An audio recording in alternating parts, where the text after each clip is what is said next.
आज London Ontario Canada में 2023 की पहली स्नोफॉल हुई है। लगता तो था कि थोड़ी बहुत फ्लरीज ही होंगी, लेकिन अच्छी खासी स्नो पड़ी है।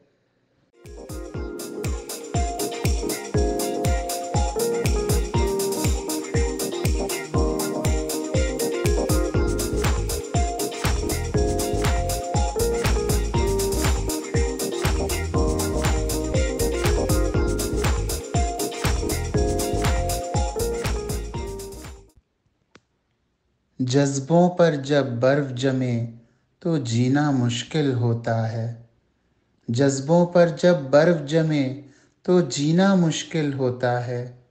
दिल के आतिशदान में थोड़ी आग जलानी पड़ती है। क्या ही खूबसूरत शेर है, वाह।